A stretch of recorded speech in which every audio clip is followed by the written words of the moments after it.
One letter arrived too late, or just in time. Welcome to Sherlock Hub.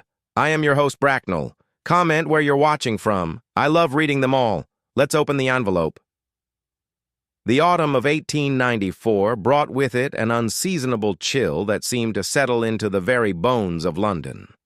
A persistent fog had draped itself over the city for nearly a fortnight, transforming familiar streets into shadowy labyrinths and lending an air of mystery to even the most mundane of daily transactions.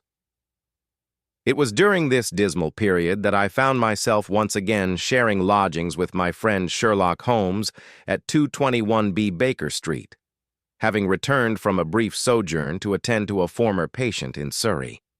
I had arrived the previous evening to find Holmes in one of his contemplative moods. I sprawled upon the sofa with his eyes fixed upon the ceiling, his long fingers steepled beneath his chin. The telltale odor of shag tobacco hung heavy in the air, and I counted no fewer than 7 pipes in various states of completion scattered about the sitting room.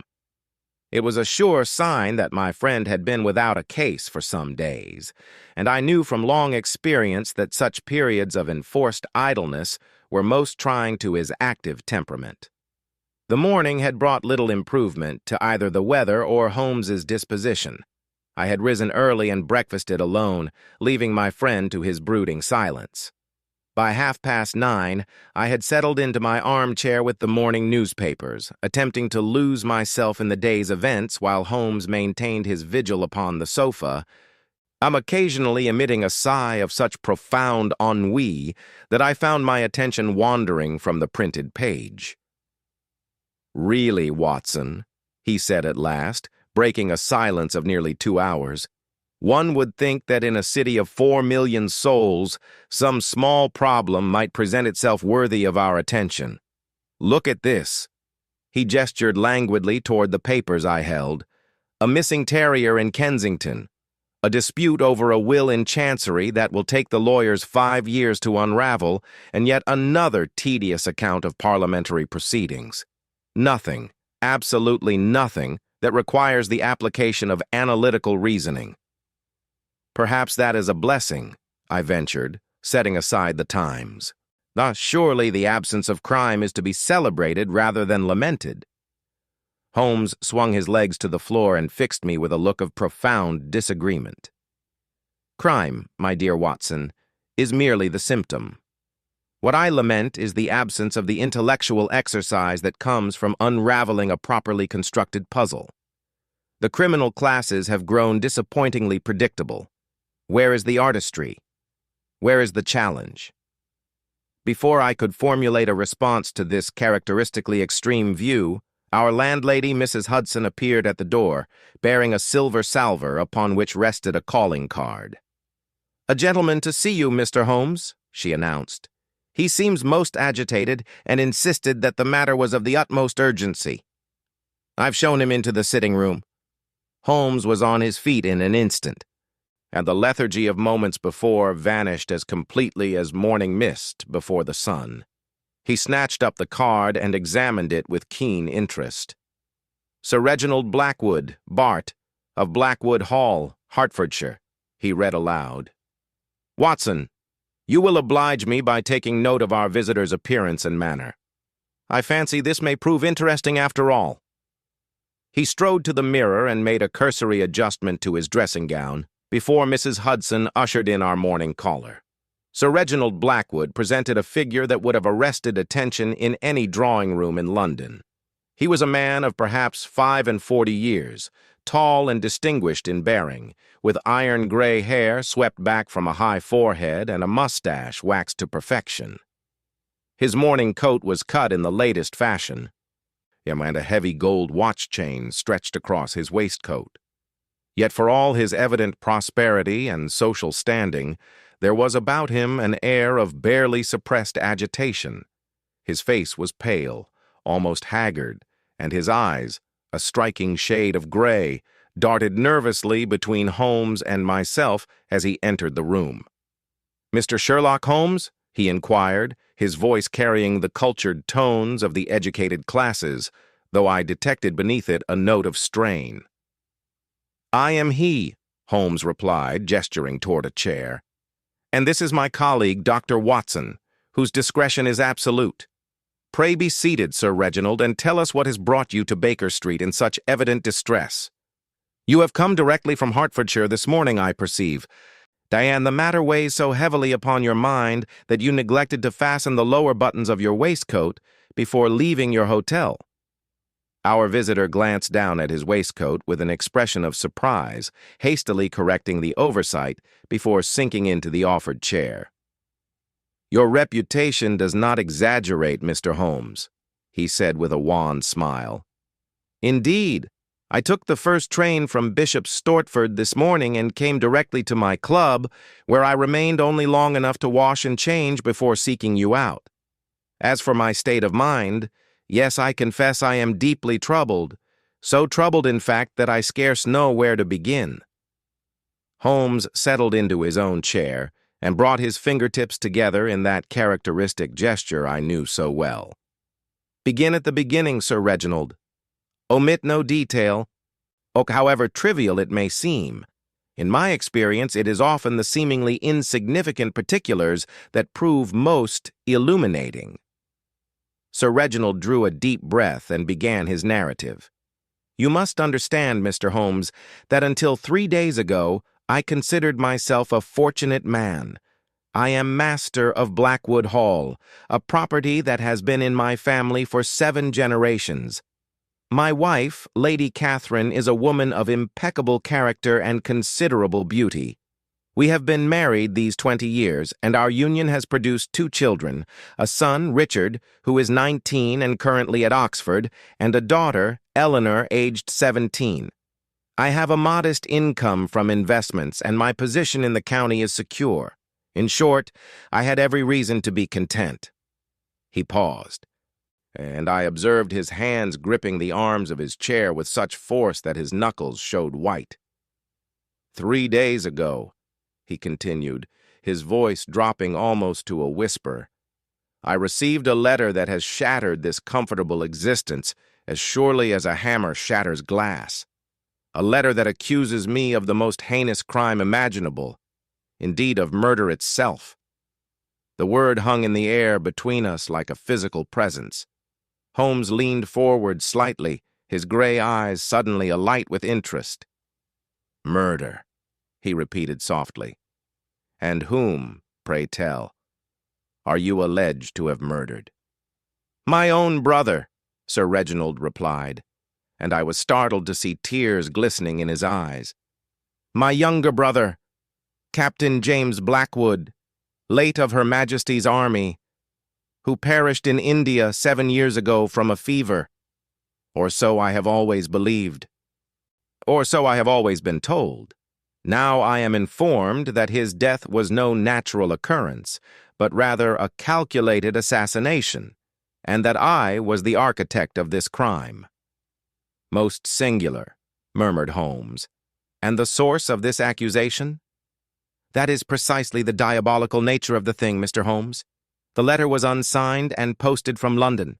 It contained details of James's final days that no one outside our immediate family could possibly know.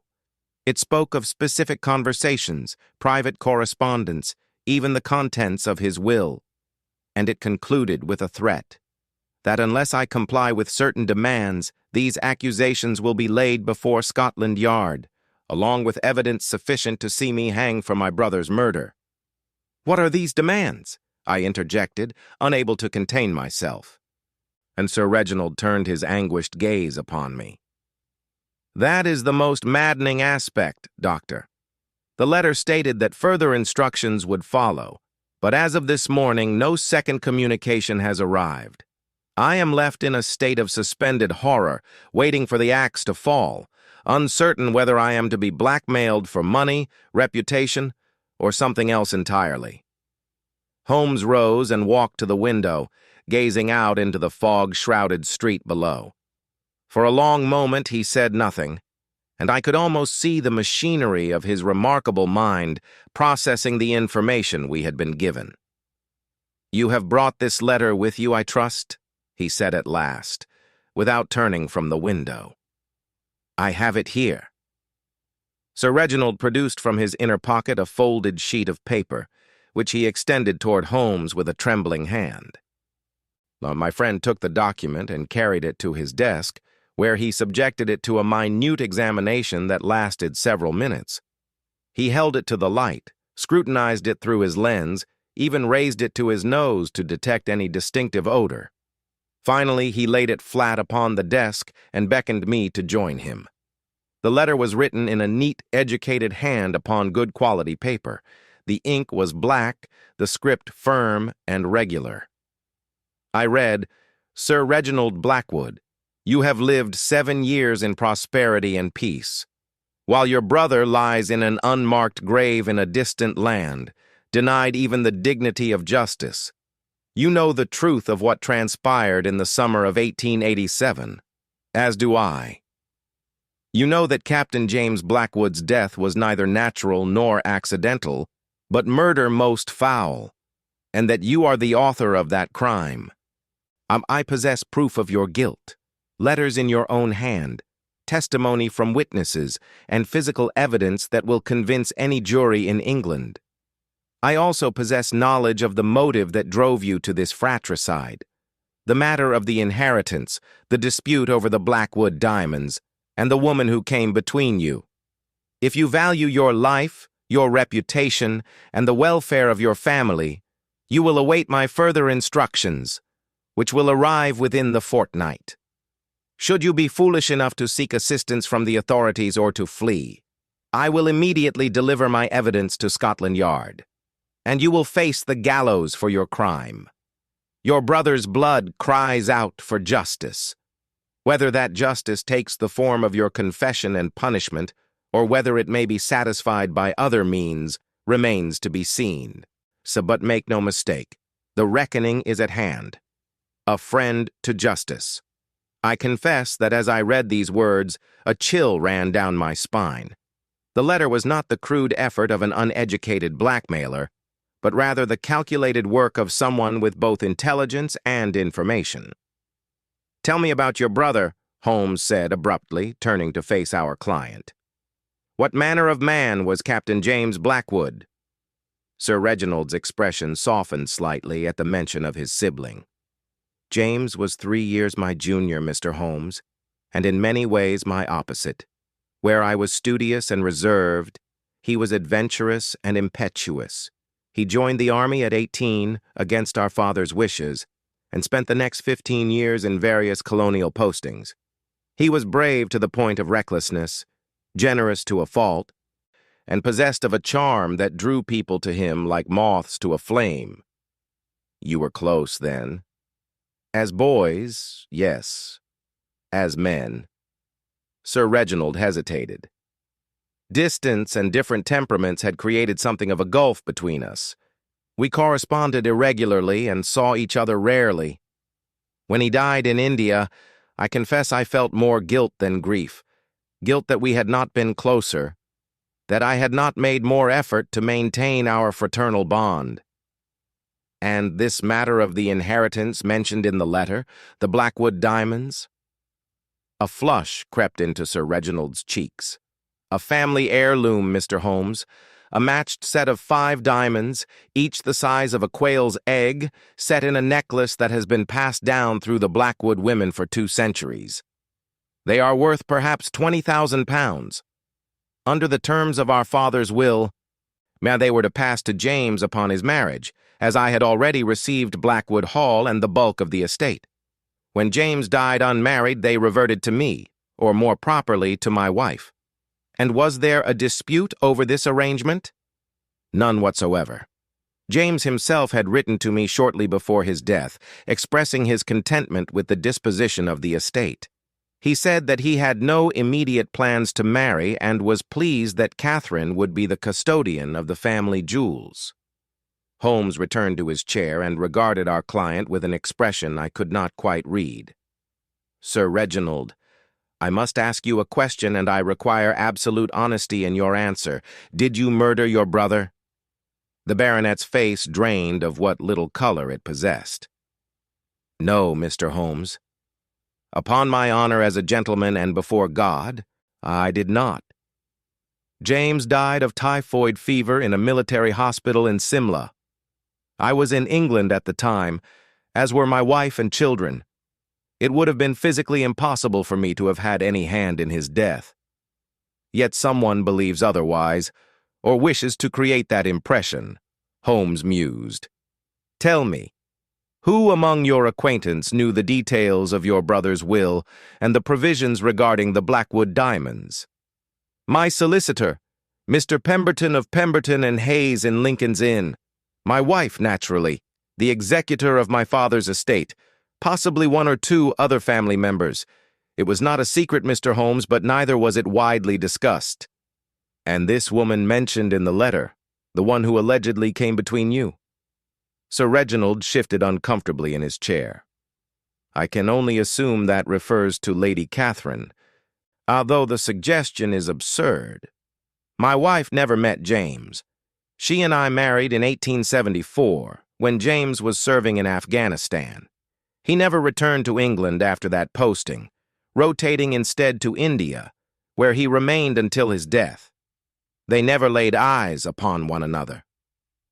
Holmes was silent for a moment, his eyes distant. Then he rose and extended his hand to our client. Sir Reginald, I will take your case, return to your hotel, and await word from me. Do not, under any circumstances, respond to any further communications from your mysterious correspondent without first consulting me. Watson, you will see Sir Reginald out, while I compose a telegram to an associate in India who may prove useful in this matter.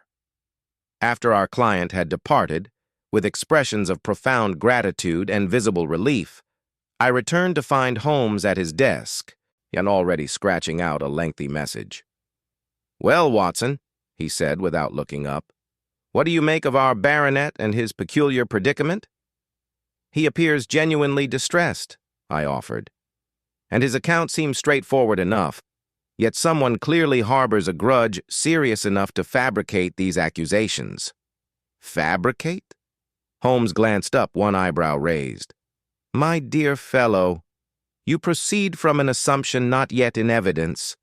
We have established only that Sir Reginald denies the charge. Whether the charge itself has merit remains to be determined.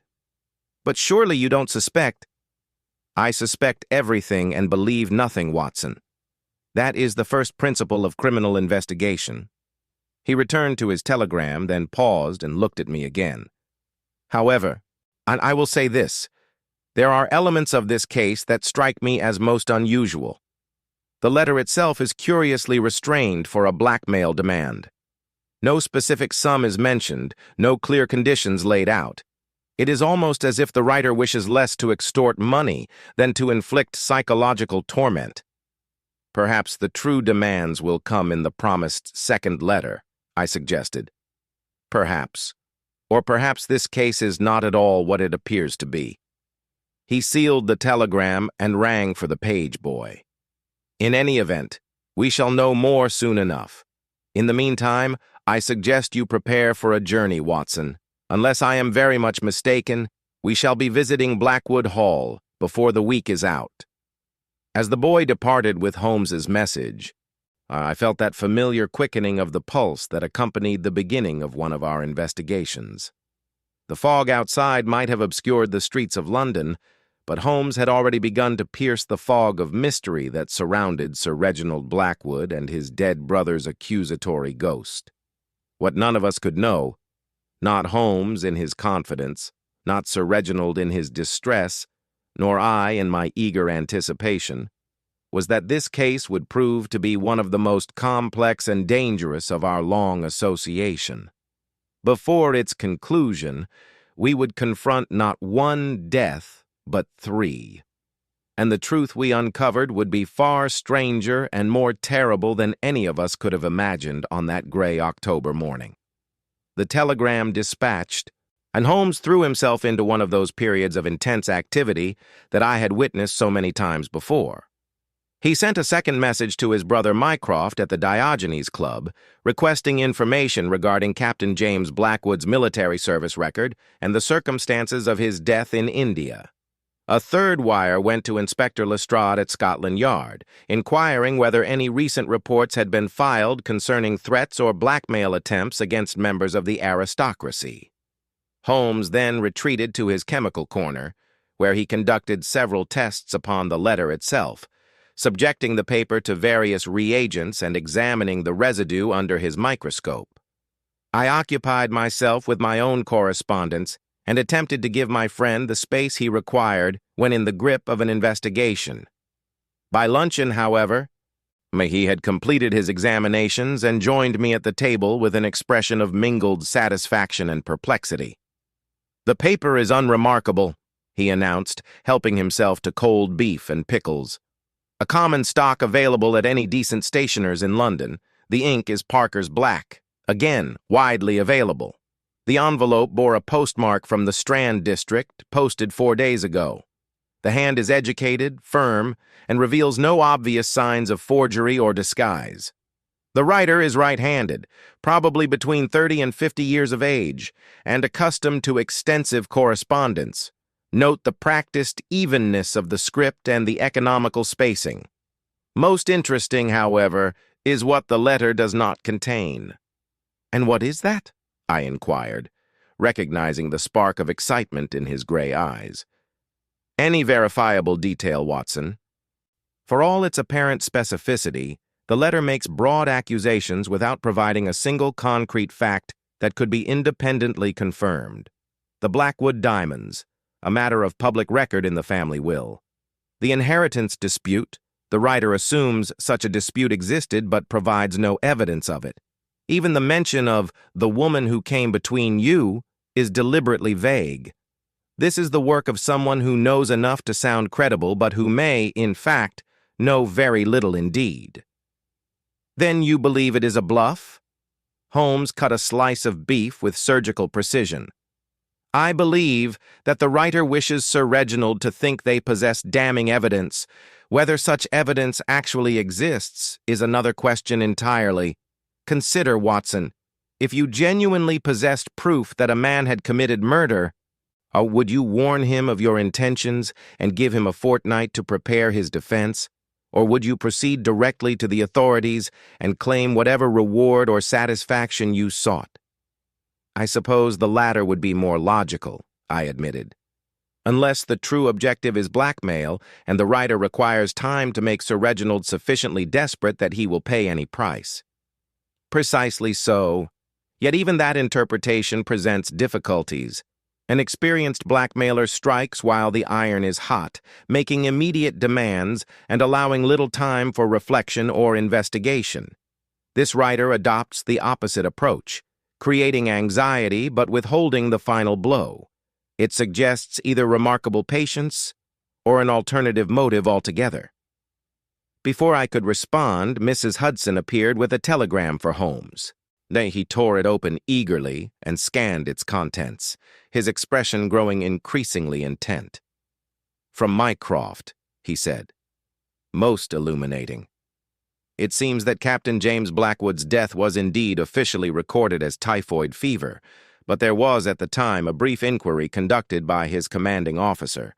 The inquiry was closed after 3 days with no findings of suspicious circumstances, but the very fact of its existence suggests that someone harbored doubts." "What manner of doubts?"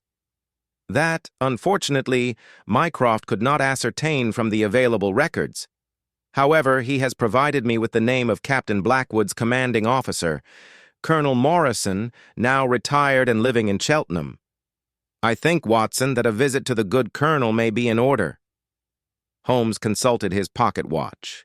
"See, if we take the 2:15 train, we can be in Cheltenham by evening and return tomorrow with, I hope, considerably more information than we currently possess." I felt a familiar thrill of anticipation. "Then I shall pack at once." "Excellent. And, Watson, bring your service revolver.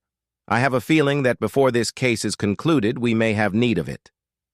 Within the hour, we had secured our tickets and found ourselves settled into a first-class compartment as the train pulled away from Paddington Station. The fog had lifted somewhat. Though the countryside remained shrouded in that peculiar autumn haze, that transforms the English landscape into something resembling a watercolor painting left out in the rain. Holmes sat opposite me, his long frame folded into the corner seat, and his eyes closed in that attitude of deep concentration I had learned not to disturb. I occupied myself with the afternoon edition of the Evening Standard, though my thoughts kept returning to Sir Reginald's haunted expression and the cryptic accusations contained in that anonymous letter. We had been traveling perhaps half an hour when Holmes suddenly opened his eyes and fixed me with a penetrating stare. "You have been thinking about the woman," he said, and it was a statement rather than a question. I had long since ceased to be surprised by his uncanny ability to follow my train of thought. I confess the reference did strike me as significant. If Lady Catherine never met Captain Blackwood, then to whom does the letter refer? An excellent question, and one that lies at the very heart of this mystery. Observe, a Watson, the letter writer employs this detail as if it were a trump card, yet provides no name, no date, no circumstance. It is a ghost of an accusation, designed to unsettle without informing. Sir Reginald's reaction was most instructive. He immediately assumed the reference was to his wife, which tells us that the possibility of romantic entanglement involving Catherine has at least crossed his mind, even if only to dismiss it. "You suspect Lady Catherine of some involvement?" Holmes made a dismissive gesture. "I suspect everyone and no one, Watson. But consider the psychology of the thing. A man who genuinely had no guilty knowledge would simply be baffled by such a reference." Sir Reginald, however, immediately identified a potential meaning, which suggests that somewhere in the recesses of his mind, there exists a connection he has not shared with us. The train rattled on through the gray afternoon, making stops at Reading and Swindon before continuing westward. Holmes lapsed back into silence, though I could see his fingers drumming restlessly against the armrest, always a sign that his mind was racing ahead, constructing theories and testing them against the available evidence. As we approached Gloucester, he produced a small notebook from his pocket and began sketching what appeared to be a timeline, muttering occasionally to himself in that disconcerting manner he adopted when fully absorbed in a problem. 7 years, he said abruptly. "That is the crucial interval, Watson. Captain Blackwood died in the summer of 1887. For 7 years, no whisper of suspicion, no hint of foul play. Then suddenly, this letter appears, throwing Sir Reginald's entire world into chaos. Why now? What has changed? What catalyst has set these events in motion after such a considerable period of dormancy?"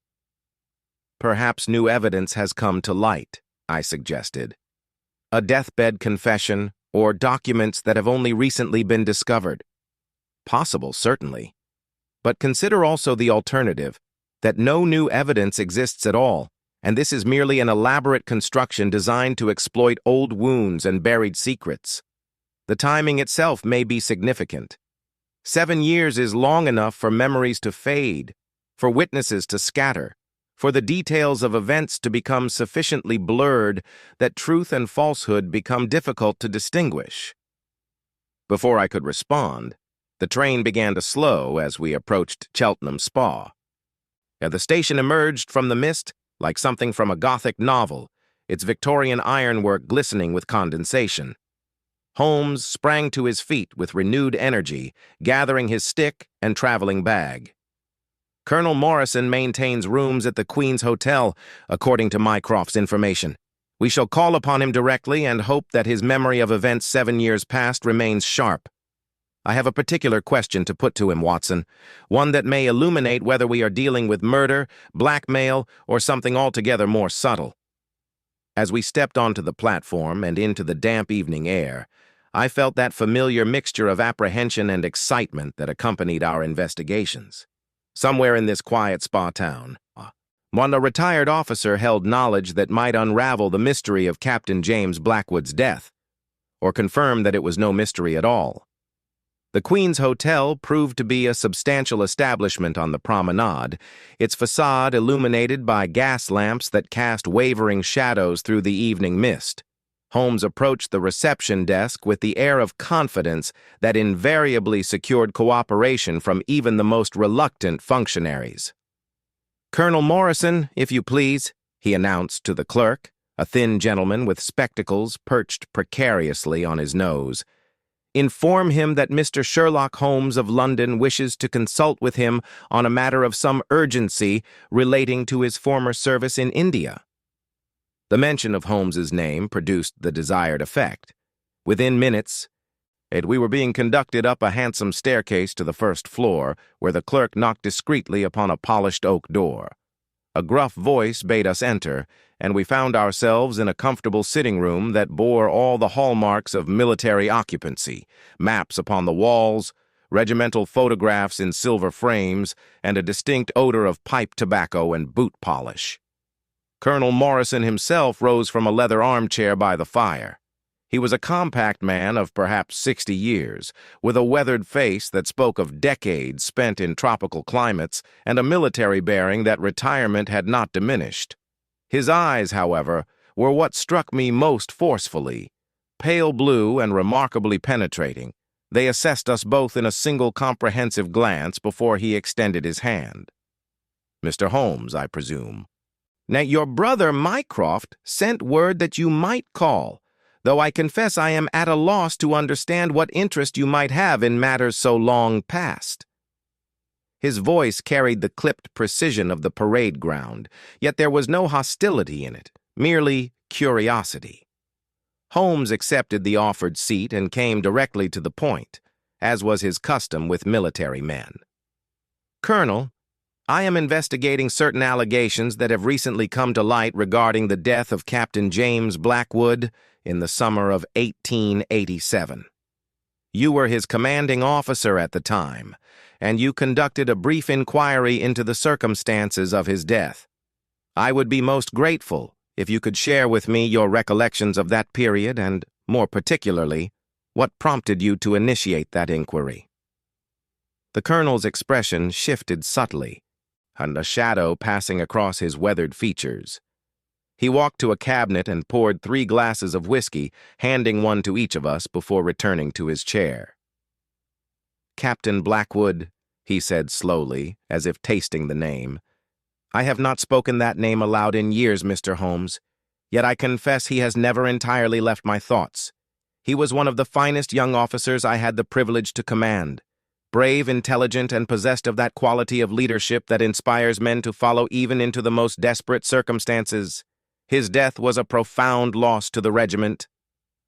"Yet you suspected it was not entirely natural," Holmes prompted gently. Morrison took a long draught of his whiskey before responding. "Suspect is perhaps too strong a word, Mr. Holmes. Let us say rather that I harbored certain doubts. The Captain Blackwood fell ill quite suddenly in late June of that year. He had been in robust health. Indeed, he had led a particularly arduous patrol through the hill country only days before and showed no signs of fatigue or illness. Then, within the space of 48 hours, he was on his deathbed, consumed by fever and delirium." "Typhoid fever, according to the official record," I interjected. The colonel nodded slowly. "So it was diagnosed by the post-surgeon, Dr. Carmichael, and I had no medical expertise to contradict him. Yet there were aspects of the case that troubled me, the rapidity of the decline, for one thing. I had seen typhoid fever before, Doctor. You will understand that in India, it was a constant presence. But the progression of Captain Blackwood's illness was unusually swift and violent. Moreover, in his final hours, during his periods of lucidity, he made certain statements that gave me pause." Holmes leaned forward, his entire body taut with attention. "What manner of statements, Colonel?"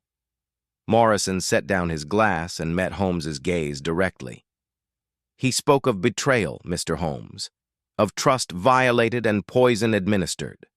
At the time, I attributed these ravings to the fever itself, the delirious imaginings of a dying man.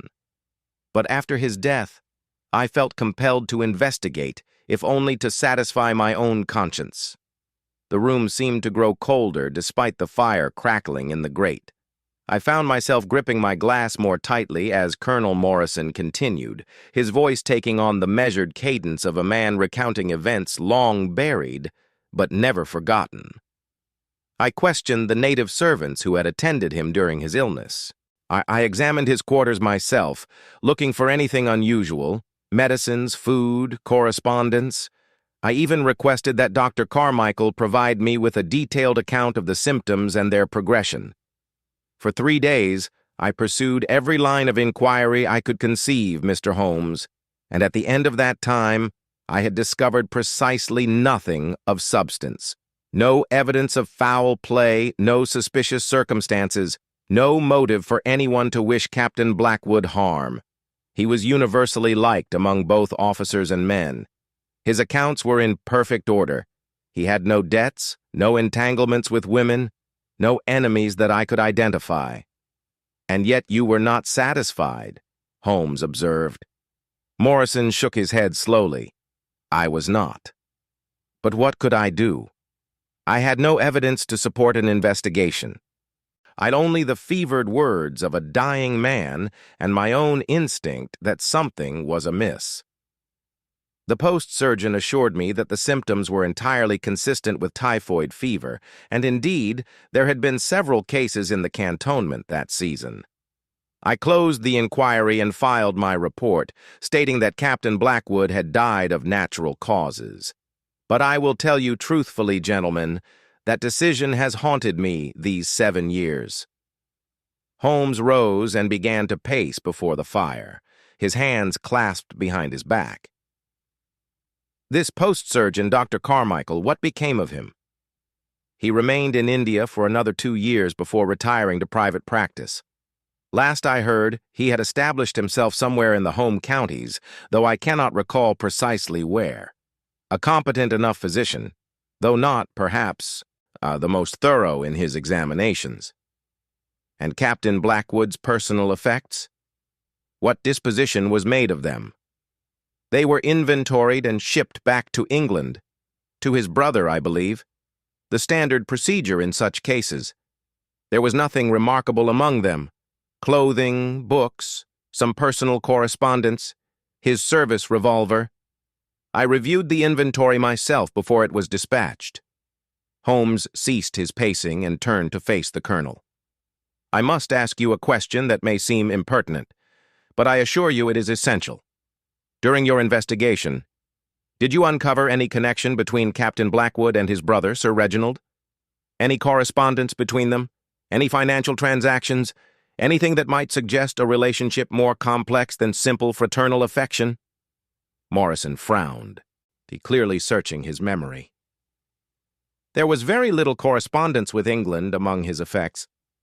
A few letters from his brother, certainly, but they were brief and concerned mainly with estate matters and family news. Nothing that struck me as unusual or suspicious. Why do you ask, Mr. Holmes? Surely you do not suspect Sir Reginald of involvement in his brother's death. The man was thousands of miles distant. Distance, Colonel, is not necessarily an obstacle to those determined upon murder. Poison can travel in a bottle or a package as easily as a man can travel by steamship. But I asked merely to eliminate possibilities, not to establish guilt. Holmes returned to his chair and fixed the colonel with an intense gaze. Now, sir, I must press you on a delicate matter. That you mentioned that Captain Blackwood had no entanglements with women. Are you certain of this? Could there have been a romantic attachment? Perhaps one conducted with discretion? The colonel's expression grew guarded. Captain Blackwood was a gentleman, Mr. Holmes, and I will not have his memory besmirched by idle speculation. I seek only truth, Colonel, not scandal. But I must know, was there a woman? A long silence followed, broken only by the hiss and pop of the fire. Finally, Morrison spoke, his voice barely above a whisper. There was a photograph, he said, among his personal effects. A portrait of a young woman, quite beautiful, with an inscription on the reverse. I noted it in the inventory, but thought nothing of it at the time. Many officers carried such tokens. Sisters, cousins, childhood friends. It was only later, when I reflected upon his final words, that I wondered whether this woman might have been more significant than I had assumed. "Do you recall the inscription?" Holmes asked urgently. "After 7 years? I am afraid not, Mr. Holmes, but I can tell you this. It was signed with initials only. 2 letters, C.B. The initials hung in the air between us like an accusation. Catherine Blackwood. Lady Catherine, Sir Reginald's wife, whose maiden name I suddenly realized I did not know." Holmes caught my eye and gave the slightest shake of his head, a warning not to voice the obvious conclusion aloud. "This photograph," Holmes said, maintaining his composure with admirable discipline. "It would have been sent to England with the rest of Captain Blackwood's effects?" "Undoubtedly. Everything was packed and shipped according to regulations. A Sir Reginald would have received the entirety of his brother's possessions within 3 months of the death." Holmes rose and extended his hand to the colonel. "You have been most helpful, sir. One final question, if I may. During your investigation, did you interview anyone who might have had access to Captain Blackwood's food or drink in the days immediately preceding his illness?" Morrison considered this carefully. His personal servant, a sepoy named Kumar Singh, who had been with him for 2 years. The mess servants, naturally, Dr. Carmichael himself, who had attended him for a minor fever some weeks earlier, and might have left medicines in his quarters. But as I said, I found nothing to suggest any of them bore him ill will or had means to administer poison, if indeed poison was involved at all. "And this Kumar Singh, do you know what became of him?" "He remained in the regiment's service for a time, but I believe he returned to his village after his term of service expired. That would have been 5 or 6 years ago. I have no knowledge of his current whereabouts." We took our leave shortly thereafter, stepping back out into the chill evening with considerably more information than we had possessed upon arrival, yet with the mystery deepened rather than clarified. Holmes maintained his silence until we had walked some distance from the hotel, finally stopping beneath a gas lamp to light his pipe. "C.B.," I said, unable to contain myself any longer. "Catherine Blackwood.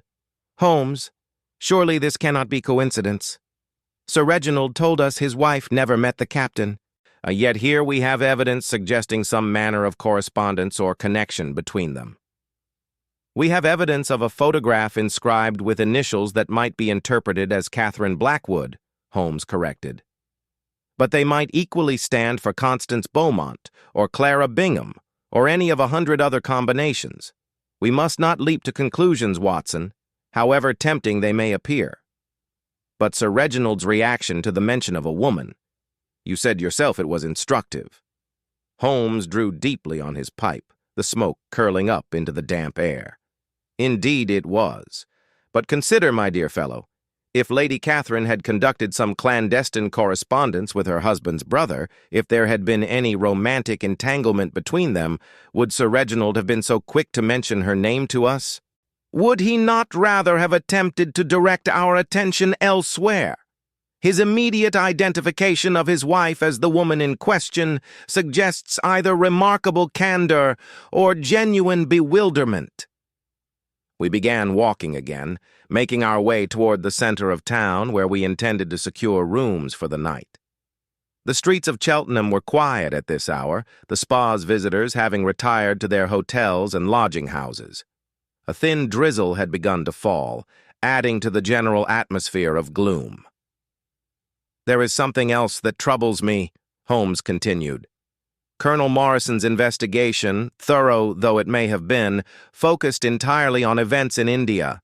Yet if poison was indeed administered, as Captain Blackwood's final words suggested, now we must consider the possibility that it was sent from England, perhaps concealed in a package or letter, something that would not have appeared suspicious to the native servants or to the captain himself." "A gift from his brother, you mean? Or from someone else entirely? Watson, we are dealing with a crime, if crime it was, committed 7 years ago and thousands of miles distant.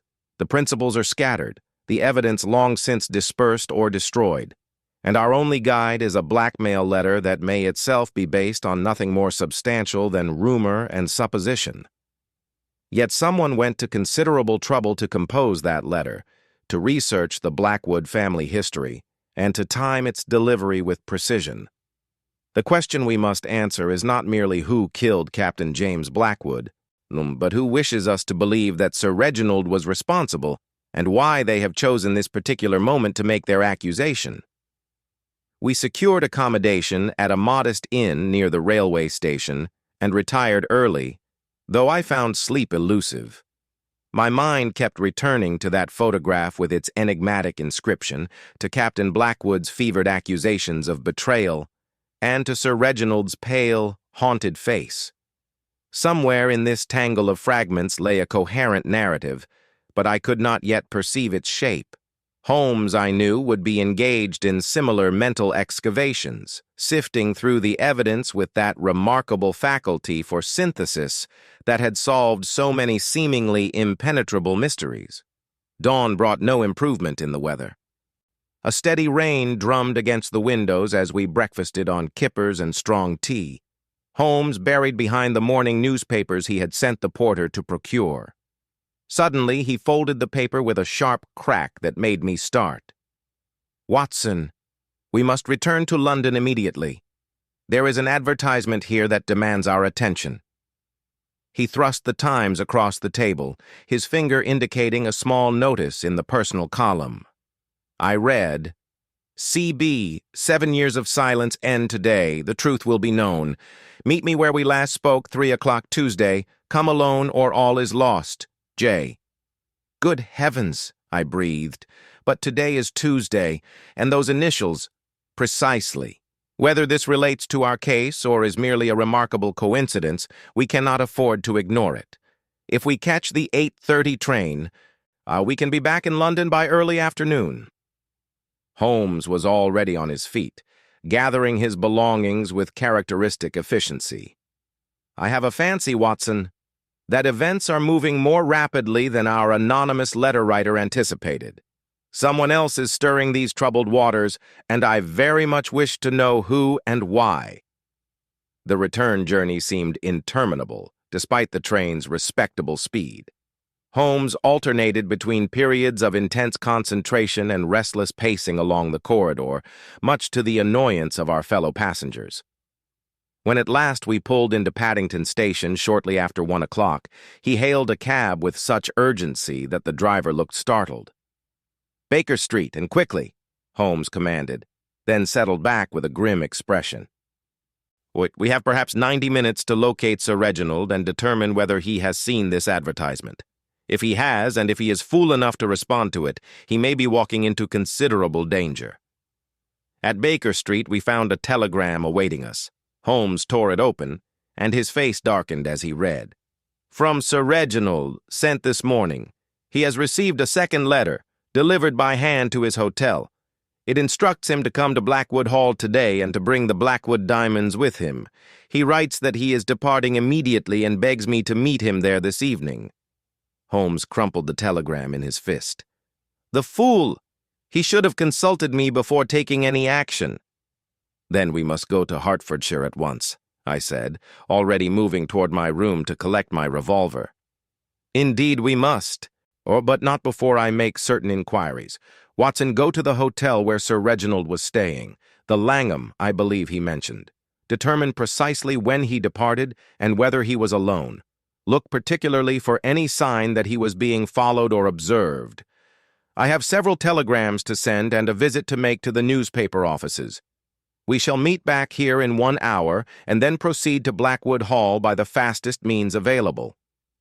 I hastened to comply, my mind racing with dark possibilities. The advertisement, the second letter, the demand for the diamonds. These were not the actions of a mere blackmailer seeking money. Someone was orchestrating events with considerable care, drawing all the principles towards some predetermined conclusion. But to what end? At the Langham, the desk clerk confirmed that Sir Reginald had departed shortly after 9 o'clock that morning. carrying a small valise and appearing greatly agitated.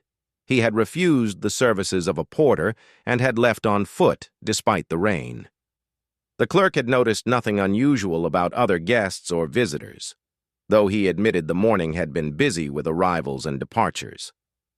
I returned to Baker Street to find Holmes in a state of controlled excitement, shrugging into his traveling coat. The advertisement was placed yesterday afternoon by a woman, heavily veiled, who paid in cash and departed without giving a name, he reported. Holmes continued as we descended the stairs at a rapid pace. More significantly, I have had a response from my inquiry to Somerset House.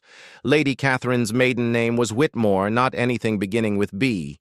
However, I have also learned something most illuminating from my contact at the India office. Captain James Blackwood was engaged to be married at the time of his death, a fact that was apparently kept quite private. The young woman's name was Miss Clara Bellingham, daughter of a colonel stationed in Simla. She returned to England shortly after the captain's death and has since married a country solicitor in Hertfordshire. The significance of this revelation struck me immediately. Then the initials CB on the photograph refer almost certainly to Miss Bellingham, not to Lady Catherine, which raises the intriguing question of why our letter writer chose to phrase their accusation in such a way as to suggest Lady Catherine's involvement when an entirely different woman existed who had actual connection to the deceased. Holmes handed me into the waiting hansom cab, calling up to the driver, "King's Cross Station, and there's a sovereign in it for you if you make it in under 15 minutes. As the cab lurched forward into the afternoon traffic, I struggled to assemble these new pieces into a coherent pattern. But Holmes, if Miss Bellingham, Mrs. whatever her name is now, was engaged to Captain Blackwood, surely she would have no reason to wish him dead. Quite the contrary. Unless the engagement was not altogether happy, or unless she had reason to believe he had been unfaithful, or unless— Holmes broke off, and his eyes suddenly distant. "Watson, what do we know of this second letter that Sir Reginald received? Only that it demands he bring the diamonds to Blackwood Hall. Not that he surrender them, mind you, but merely that he bring them. Why would a blackmailer wish the victim to bring valuable jewelry to a remote country house rather than to some anonymous location in London where the exchange could be made with relative safety? Perhaps the blackmailer wishes to maintain anonymity and knows the grounds of Blackwood Hall well enough to arrange a secure meeting. Possible.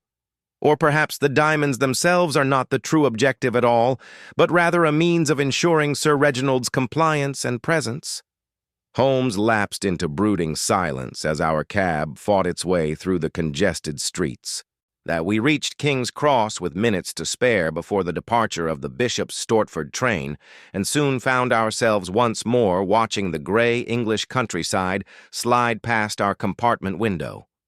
Holmes produced his notebook and began sketching what appeared to be a map or diagram, muttering calculations under his breath. After some minutes of this, he looked up with an expression of grim satisfaction. "I begin to see the shape of it, Watson. Not the whole design, perhaps, but enough to perceive that we are dealing with something considerably more complex than simple blackmail or revenge. Consider the timeline. 7 years ago, Captain Blackwood dies under suspicious circumstances in India. His brother inherits his share of the family estate, including the Blackwood diamonds.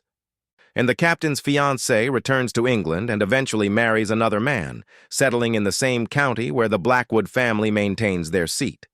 For 7 years, nothing, perfect silence. Then suddenly, 3 events occur in rapid succession. An anonymous letter accusing Sir Reginald of murder, a cryptic advertisement in the Times signed with an initial that might be the dead man's, and a second letter demanding the diamonds be brought to Blackwood Hall.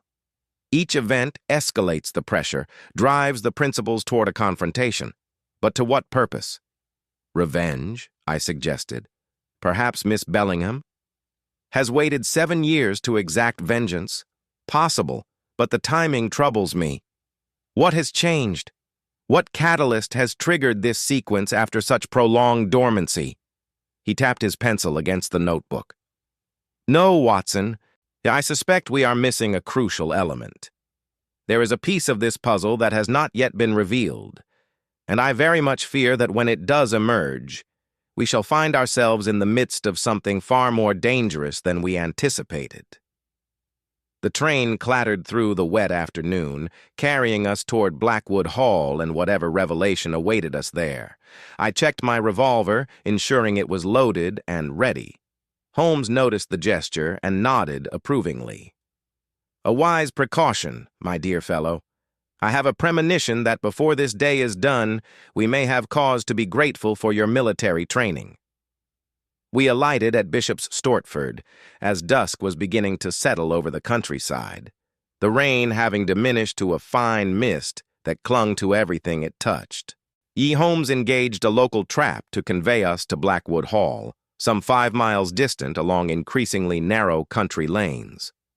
The driver, a taciturn fellow with the weathered face of one who spends his life outdoors, offered little conversation beyond confirming that yes, he knew Blackwood Hall, and no, he had not seen Sir Reginald pass this way earlier in the day, though he admitted he had been occupied with other affairs and might easily have missed him. The hall itself loomed out of the gathering darkness as we rounded a final curve in the road. A substantial Elizabethan manor of gray stone, its mullioned windows glowing with lamplight. The grounds were extensive, with ancient oaks lining the drive and formal gardens stretching away into shadow on either side. It was a place of considerable beauty, I thought, yet there was something melancholy about it in the fading light, as though the house itself sensed the dark business that had brought us to its threshold. Holmes instructed the driver to wait at the gates. Then we proceeded on foot up the graveled drive. No sooner had we approached the entrance than the door swung open and a woman appeared in the doorway, silhouetted against the light from within. She was tall and slender, dressed in a deep blue evening gown, and even at this distance I could discern an air of considerable distress about her. "Mr. Holmes?" Her voice carried clearly across the courtyard. "Thank God you have come. I am Lady Catherine Blackwood. My husband sent word that you might arrive this evening, but I had begun to fear—" She broke off, pressing a handkerchief to her lips. "Please, you must come in at once. Something terrible has happened." We hastened forward, and as we entered the well-appointed entrance hall, I could see that Lady Catherine was indeed a woman of remarkable beauty, though her face was pale and drawn with anxiety. She was perhaps 35 years of age, with dark hair elaborately dressed and eyes of a striking hazel shade that now brimmed with unshed tears. "What has occurred, Lady Catherine?" Holmes asked with uncharacteristic gentleness. "Where is your husband?" "In the library. He arrived this afternoon, greatly agitated, and shut himself away with strict instructions that he was not to be disturbed. He had brought with him a leather case. I assume it contained the family diamonds, though he would not confirm as much. For 3 hours he remained closeted in that room, and when the servants reported hearing voices, I assumed he was speaking with someone who had arrived by another entrance. But when I finally insisted upon checking on his welfare not 20 minutes ago—" Her voice broke entirely, and she gestured helplessly toward a door at the far end of the hall. Holmes and I exchanged a single glance before striding rapidly toward the indicated door. Holmes tried the handle and found it locked. Without hesitation, he applied his shoulder to the panel, and on the second attempt, the lock gave way, and the door burst inward.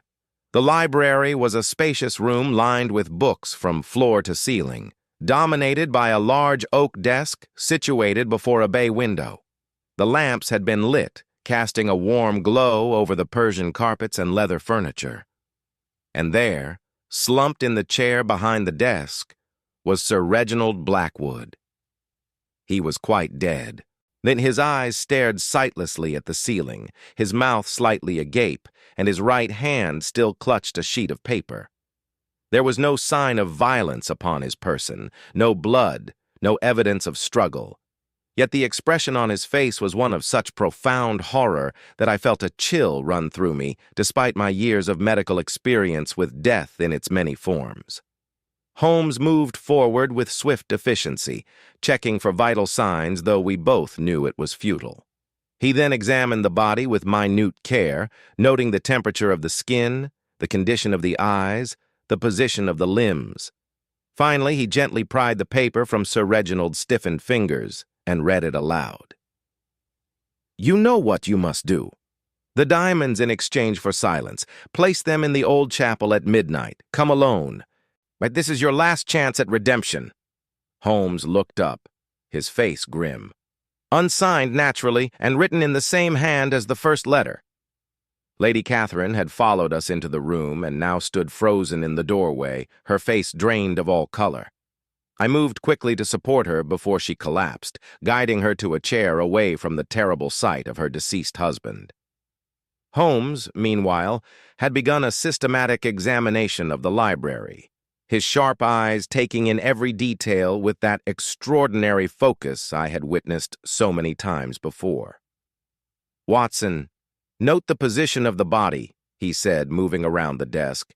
"Sir Reginald did not fall from his chair, but rather appears to have died while seated in a relatively comfortable position. There is no disarray of his clothing, or no sign that he attempted to rise or call for help.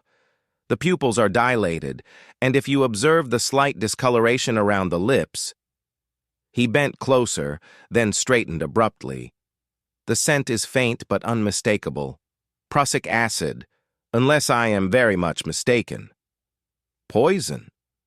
I moved to examine the body myself, and indeed, now that Holmes had mentioned it, I could detect that characteristic bitter almond odor that indicated cyanide poisoning. "But how was it administered? I see no glass, no bottle, nothing that might have contained the substance." Holmes's attention had shifted to the desk itself. Upon its surface lay several items: a leather case, open and empty, which presumably had contained the Blackwood diamonds, an inkwell and pen, several sheets of writing paper, and a small silver tray bearing the remnants of tea service, a cup, a saucer, and a plate with a half-eaten biscuit. "Lady Catherine," Holmes said, turning to address our hostess, who had somewhat recovered her composure, though she still trembled violently, "did your husband request tea be brought to him?" "Yes," she whispered. "He rang for it perhaps an hour after his arrival. The maid brought it on that tray, a pot of tea, milk, sugar, and some biscuits from the kitchen. It was the last time anyone saw him alive before I found him." Holmes lifted the teacup carefully and examined its contents, then sniffed at it delicately. "The tea itself appears untainted. Watson, examine that biscuit, if you would be so kind." I picked up the remains of the biscuit with my handkerchief and studied it carefully. It appeared to be a simple butter biscuit, nothing remarkable about it. Yet when I brought it close to my nose, I detected that same faint, bitter scent. "The poison was in the biscuit," I announced. "Someone knew he would take tea and prepared this specifically for him." "Indeed. And yet Sir Reginald arrived here unexpectedly this afternoon, did he not, Lady Catherine? How could anyone have anticipated his presence in time to prepare poisoned refreshments?" Lady Catherine shook her head helplessly. "I do not understand any of this, Mr. Holmes. Reginald sent no word he was coming. The first I knew of it was when he appeared at the door shortly after 2 o'clock. He was in a terrible state, barely coherent, clutching that case and demanding to be left alone. He mentioned your name, said you would explain everything when you arrived. And now—" Her voice dissolved into sobs. Holmes crossed to the window and peered out into the darkness. "The old chapel mentioned in this letter. Where is it located?" "In the grounds perhaps 200 yards from the house," Lady Catherine managed to say. "It dates from the original medieval manor and has fallen into disuse. We keep it locked, as the structure is not entirely safe. I must see it immediately." Holmes turned to me. "Watson, remain here with Lady Catherine. Send one of the servants to fetch the local police and a doctor to examine the body officially. Though I think we both know what the verdict will be. Lady Catherine, I must ask you, have the diamonds been taken?" Was the case empty when you found your husband? She nodded mutely. The case was open on the desk, exactly as you see it now, empty. Holmes's expression grew even more severe. Then our murderer has achieved their objective, at least in part. They have the diamonds, and Sir Reginald is dead. But I suspect this game is not yet played out to its conclusion. He moved toward the door, then paused. One more question, Lady Catherine. Did your husband ever mention to you a Miss Clara Bellingham or a Mrs. What was her married name? Watson. I'm afraid we don't know it, I admitted.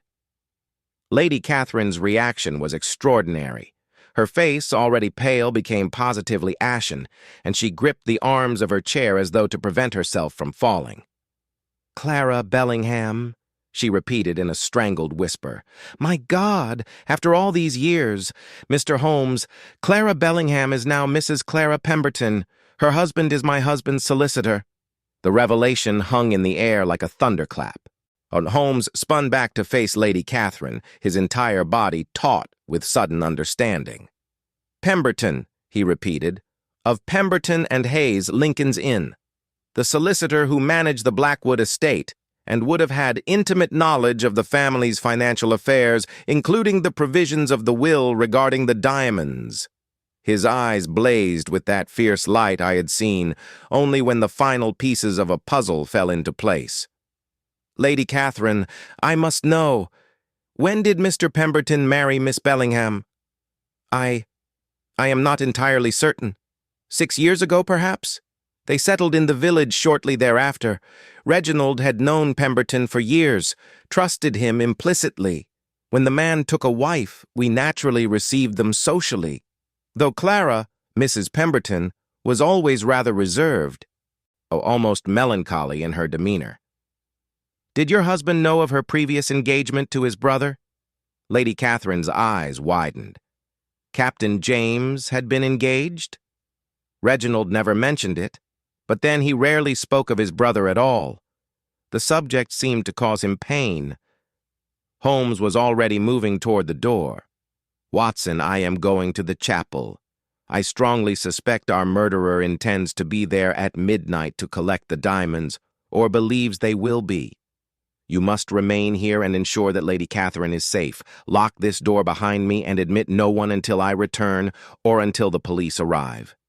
No one, Watson, do you understand? Not a servant, not a neighbor, not even Mr. Pemberton himself should he appear. But Holmes, surely you should not go alone. There is no time to argue.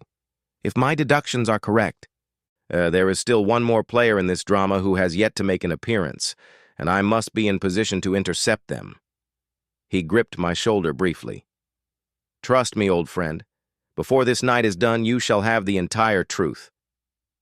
And with that, he was gone, his footsteps echoing rapidly down the hallway and fading into silence. I turned to Lady Catherine, who sat trembling in her chair, her gaze fixed upon her husband's lifeless form. Gently, I guided her from the library and secured the door as Holmes had instructed, pocketing the key. I then summoned the butler, a dignified elderly man named Marsden, who appeared deeply shaken by the evening's events, and dispatched him to fetch both the village constable and Dr. Fairley from the nearby town. A maidservant was instructed to prepare a restorative for Lady Catherine, and I ensured she was comfortably settled in the drawing-room before taking up a position where I could observe both the front entrance and the corridor leading to the library. The minutes crawled past with agonizing slowness. Lady Catherine sat in stunned silence, occasionally pressing her handkerchief to her eyes, but otherwise maintaining an eerie composure that spoke of profound shock. I found my thoughts racing, attempting to piece together the narrative that Holmes had evidently already constructed in his remarkable mind. Captain James Blackwood, engaged to Clara Bellingham, dies under suspicious circumstances in India. His brother inherits the diamonds that should have passed to James upon his marriage. Clara returns to England and eventually marries Pemberton, the very solicitor who handled the Blackwood estate. For 7 years, a nothing. And then suddenly, this elaborate scheme unfolds. The anonymous letters, the demands, the poisoned biscuit. But to what end? If the objective was merely to obtain the diamonds, why go to such lengths? Why not simply steal them? Why murder Sir Reginald? Unless, I thought with a sudden chill, the diamonds were never the true objective at all. The sound of the front door opening jolted me from my reverie. I rose quickly, my hand moving instinctively to my revolver, but it was only Dr. Fairley, a portly gentleman of middle years whom Marsden had managed to locate with commendable speed. I explained the situation in brief, medical terms, and together we returned to the library to examine the body. Dr. Fairley confirmed my assessment: death by cyanide poisoning, administered within the past few hours. The local constable, a well-meaning but clearly overwhelmed young man named Jeffries, arrived shortly thereafter and stood about looking helpless while I provided him with the essential facts. It was approaching 11 o'clock when I heard the sound of rapid footsteps in the entrance hall. A moment later, a man burst into the drawing room, a gentleman of perhaps 40 years, tall and lean, with thinning hair and the air of professional respectability that marked him as a solicitor. His face was flushed, his breathing labored as though he had been running. "Lady Catherine, thank God. I came as soon as I received word." He broke off, noticing me for the first time. "Who are you, sir? What has happened? Where is Sir Reginald?" "I am Dr. John Watson. And you, I presume, are Mr. Pemberton?" "I am. I received a most alarming message not an hour ago, stating that Sir Reginald was in danger and that I should come to Blackwood Hall immediately." The message was unsigned, but I recognized the handwriting as my wife's. Yet when I returned home to speak with her, she was not there. Our housekeeper said she had left the house this afternoon and had not returned. "Dr. Watson, what in God's name is happening?" Before I could formulate a response, there came the sound of voices from the entrance hall, and then Holmes appeared in the doorway. He was not alone. With him was a woman of perhaps 35 years, simply dressed in dark traveling clothes, her face pale and set in lines of grim determination. Even in distress, one could see that she had once been beautiful, though her features now bore the mark of long-suppressed anguish. "Mrs. Pemberton, I presume," Holmes said quietly, guiding her into the room. "Or perhaps I should say, Miss Clara Bellingham, as you were once known." The woman's husband started forward. "Clara, what are you doing here? What is all this about?" She did not look at him, but instead fixed her gaze upon Lady Catherine, who had risen from her chair with an expression of dawning horror. "It is time," Mrs. Pemberton said, her voice steady despite the tears that had begun to stream down her cheeks. "Time for the truth to be known. Time for justice, after 7 long years of silence and suffering." Holmes moved to the center of the room, commanding everyone's attention with that natural authority he possessed. "Ladies and gentlemen, you are witnesses to the conclusion of a most singular case, one that began not 3 days ago with an anonymous letter, but 7 years ago in a military hospital in Simla, India. Dr. Watson, if you would be so kind as to ensure that Constable Jeffries is present, he should hear this as well." I hastened to comply, returning moments later with the constable in tow. Holmes waited until we were all assembled before beginning his explanation. When Sir Reginald Blackwood first consulted me, he presented what appeared to be a straightforward case of blackmail. An anonymous letter accusing him of murdering his brother and demanding unspecified payment for silence. Yet from the beginning, certain elements of the case struck me as inconsistent with ordinary blackmail. The letter was too vague, too threatening, yet curiously restrained. It spoke of evidence, but provided none. It promised further instructions, but set no immediate demands. And this suggested to me that the true objective was not financial gain, but rather something more complex, perhaps revenge, perhaps justice, perhaps both. My investigation led me to Colonel Morrison, Captain Blackwood's former commanding officer, who revealed that the captain's death had indeed been regarded with suspicion at the time. More significantly, he mentioned a photograph found among the captain's effects, inscribed with the initials CB. I initially assumed this referred to Catherine Blackwood, Sir Reginald's wife, but further inquiry revealed that Captain James had been engaged to marry Miss Clara Bellingham at the time of his death. Miss Bellingham returned to England shortly after her fiancé's death and eventually married Mr. Pemberton, who happened to be the Blackwood family solicitor. And this seemed too great a coincidence to be mere chance. A woman who had lost her fiancé under suspicious circumstances, married to the very man who had intimate knowledge of the Blackwood family's legal and financial affairs. It suggested a long-term strategy, a patient accumulation of information in preparation for some future action. But what action? And why wait 7 years? The answer, I believe, lies in a document that Mrs. Pemberton has carried with her these many years, a letter written by Captain James Blackwood during his final hours of lucidity before the fever claimed his mind entirely. Mrs. Pemberton, would you be willing to share that letter now? The woman reached into her reticule with trembling hands and produced a folded sheet of yellowed paper. Holmes took it gently and read aloud. My dearest Clara, if you receive this, and then my worst fears have been realized and I shall not survive to become your husband.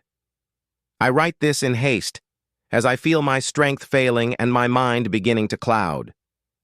I must tell you what I have discovered, though the knowledge may bring you only pain. 3 days ago I received a package from England, a gift supposedly from my brother Reginald. It contained a selection of fine teas and a letter expressing his brotherly affection. I thought nothing of it and consumed the tea with pleasure. Within hours, I fell desperately ill. At first, I attributed it to the common fevers that plague this country, but something Dr. Carmichael said made me reconsider.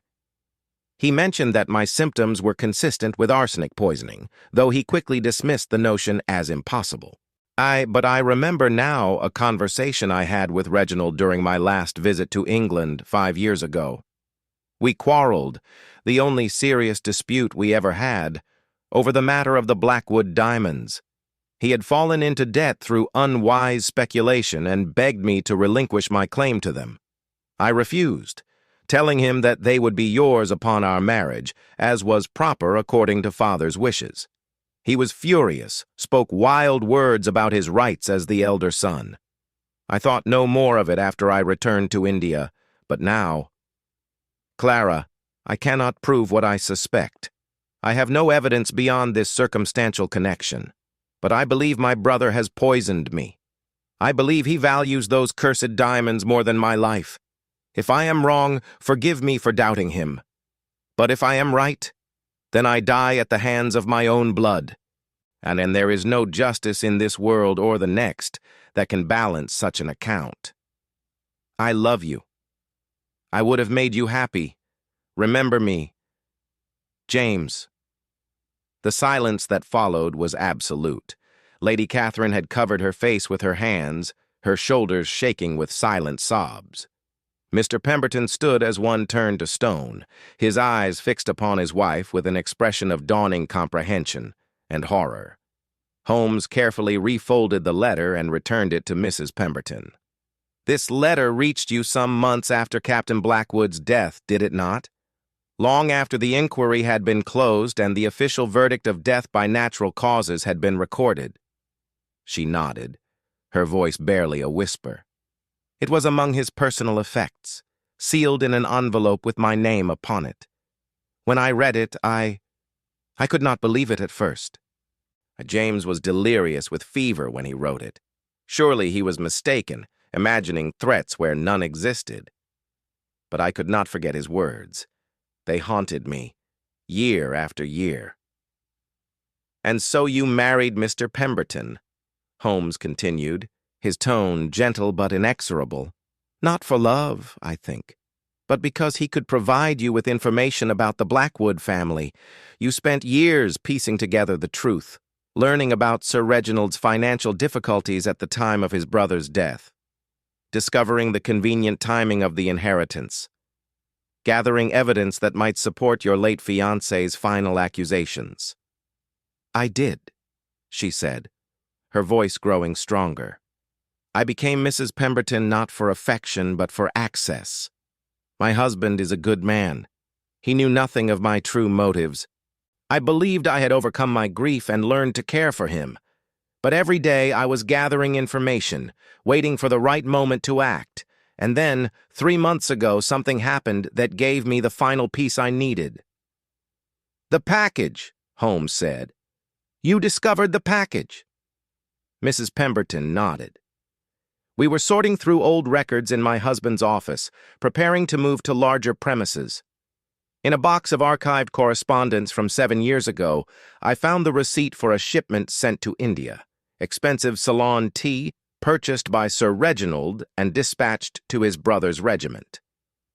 The date was exactly 1 week before James fell ill. The package James had mentioned in his letter, the one he believed contained poison. I had my proof." "But you did not go to the authorities," Holmes observed. "How could I? Made a 7-year-old shipping receipt and the fevered accusations of a dying man? It would have been dismissed immediately. No, I wanted more than legal justice. I wanted Sir Reginald to suffer as James had suffered, to know fear and desperation and the approach of death.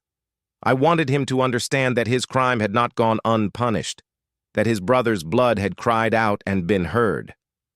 "So you composed the anonymous letter," Holmes said. "You researched the family history, crafted accusations that would terrorize Sir Reginald without revealing your identity or your evidence. You placed the advertisement in the Times, signed with James's initial, to increase the psychological pressure. And then you sent the second letter demanding that he bring the diamonds to Blackwood Hall. But you had already ensured that he would never leave this house alive." Mr. Pemberton had gone deathly pale. "Clara, what have you done? Please tell me you did not—" "I sent poisoned biscuits to Blackwood Hall yesterday," she said calmly, addressing her husband directly for the first time. "I knew the household routine, knew that Sir Reginald would take tea if he arrived agitated and wished to collect his thoughts. I instructed one of the kitchen maids, a girl I had befriended during our social visits, to ensure that when tea was requested, those particular biscuits would be served. I told her they were a special recipe, a gift for the household. She suspected nothing." "Dear God," Mr. Pemberton breathed, "you have murdered a man." "I have executed a murderer," she corrected, her voice rising with passion. "Yeah, Sir Reginald Blackwood killed the man I loved, killed him for diamonds and inheritance, and lived 7 years in comfort and prosperity, while James's grave in India remained unmarked and his death unavenged. I have done what the law could not do. I have balanced the scales." Holmes regarded her with an expression that mingled pity and sternness. "Mrs. Pemberton, I understand your anguish, and I do not doubt that Captain Blackwood believed he was poisoned by his brother. But you have made a terrible error, one born of grief and obsession rather than careful reasoning." She stared at him. "What do you mean? The evidence is clear." "The evidence is circumstantial and incomplete. Yes, Sir Reginald sent tea to his brother in India. Yes, Captain Blackwood fell ill shortly thereafter. But consider, madam, arsenic poisoning, which the captain suspected, has a very different presentation than typhoid fever. The symptoms are distinct, and Dr. Carmichael, for all his limitations, would not have confused the two. Moreover, arsenic acts relatively slowly, over days or weeks, not hours. The rapid onset of Captain Blackwood's illness is far more consistent with the fever diagnosis than with poisoning of any kind. But the quarrel over the diamonds was precisely that, a quarrel between brothers, regretted and forgotten. Sir Reginald's financial difficulties were temporary and minor, not sufficient to drive a man to fratricide. And I have something more to show you, something I discovered in my investigations that you evidently did not." He produced a telegram from his pocket. "This is from the India office, sent to me yesterday evening. It contains information about the medical inquiry into Captain Blackwood's death. The inquiry was initiated not because of suspicion of foul play, but because 2 other officers in the same regiment died of typhoid fever in the same month. There was an outbreak, Mrs. Pemberton. Your fiancé died not of poison, but of disease. Tragic, certainly, but no one's fault and certainly no one's crime." The woman swayed as though struck. No, that cannot be. James's letter was written by a man in the grip of fever, his reason clouded, his fears magnified into certainties. He saw malice where there was only misfortune, murder where there was only the random cruelty of disease. Mrs. Pemberton, Sir Reginald Blackwood, was innocent of his brother's death. "And you have killed an innocent man." The full weight of Holmes's words seemed to crash down upon her all at once. Her knees buckled, and she would have fallen had her husband not rushed forward to catch her. She collapsed against him, terrible sobs racking her frame, crying out words that were barely intelligible. "James, and what have I done? And God forgive me." Lady Catherine had risen from her chair and stood regarding the weeping woman with an expression impossible to read, horror, certainly, but also something that might have been pity. "She has lived 7 years believing my husband murdered the man she loved," she said softly. 7 years of grief twisted into hatred. Whatever she has done, whatever punishment she must face, surely there is room for understanding, if not forgiveness. Holmes turned to Constable Jeffreys, who had stood throughout this recitation with his mouth agape. "Constable, you have witnessed a confession to murder. Mrs. Clara Pemberton must be placed under arrest and conveyed to the magistrate. The matter is now in the hands of the law." As the constable moved forward, Mr. Pemberton looked up with anguished eyes. "Mr. Holmes, is there nothing that can be done? My wife was driven mad by grief. She did not understand." "That will be for a jury to determine," Holmes said, not unkindly.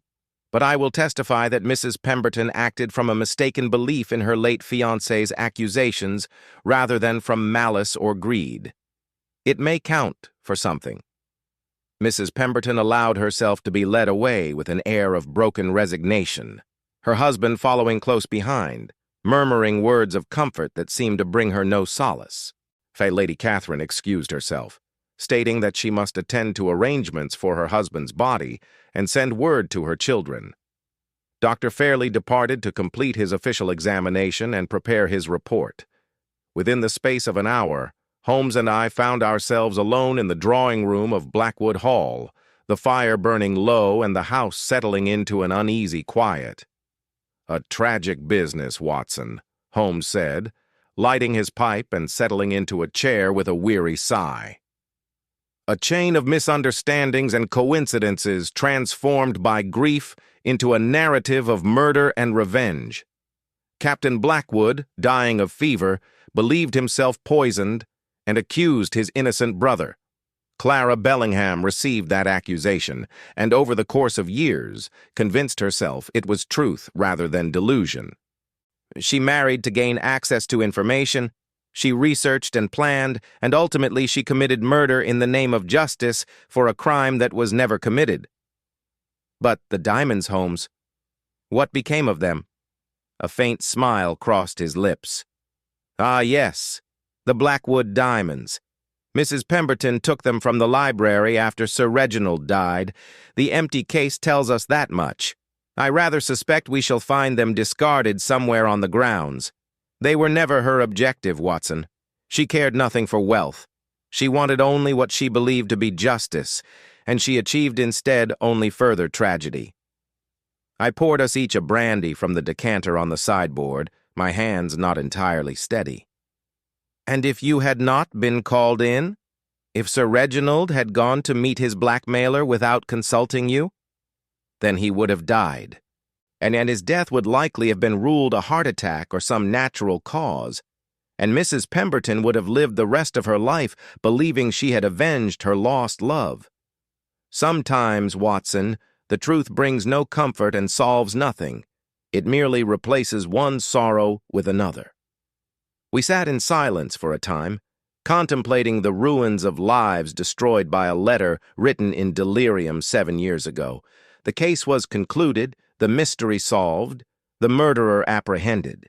Yet there was no satisfaction in it, no triumph, only a sense of waste and futility. "There is one small mercy in all this," Holmes said at last.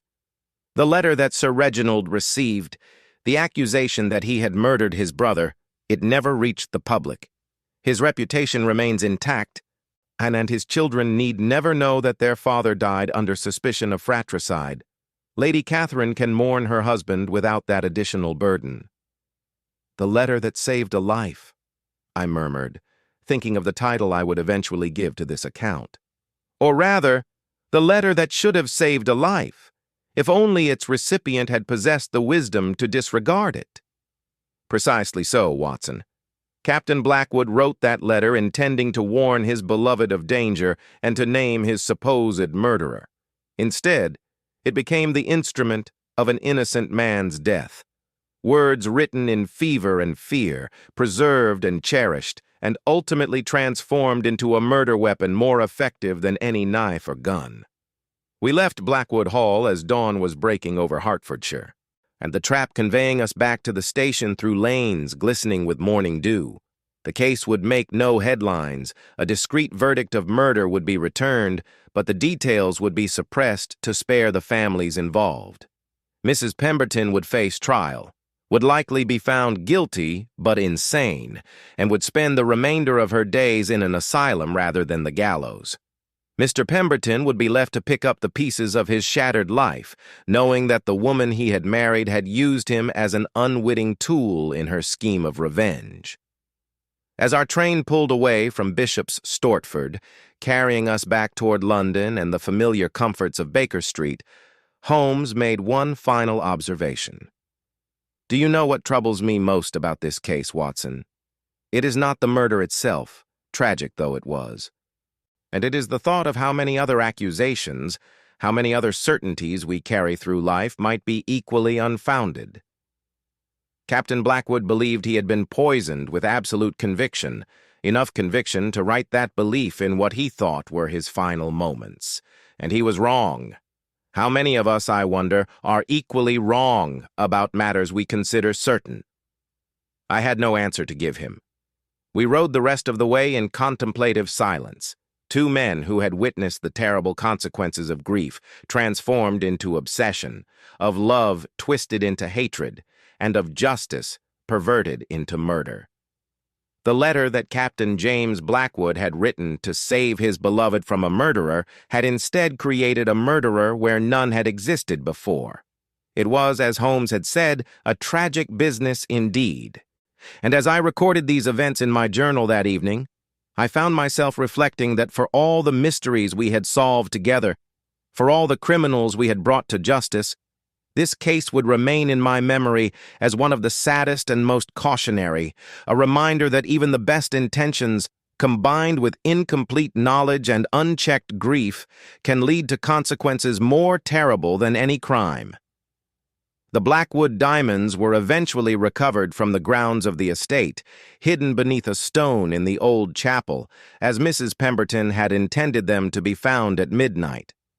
They were returned to Lady Catherine, who sold them and used the proceeds to establish a fund for the widows and orphans of soldiers who had died in service, a fitting memorial, perhaps, to Captain James Blackwood, he who had died not by his brother's hand, but by the hand of fate, and whose final letter had accomplished the opposite of everything he had intended. As for Sherlock Holmes, he added the case to his collection of singular problems and returned to his usual routine of violin playing, chemical experiments, and the occasional expression of ennui when London proved too quiet for his active mind.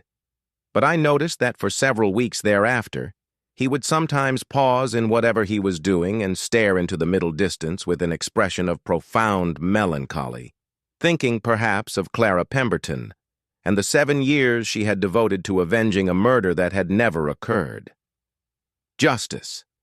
As Holmes remarked to me one evening, is a noble ideal, but justice pursued without certainty, without proof, without the patient accumulation of verified fact, that is not justice at all, but merely revenge wearing justice's mask. And the mask, once removed, reveals only tragedy beneath.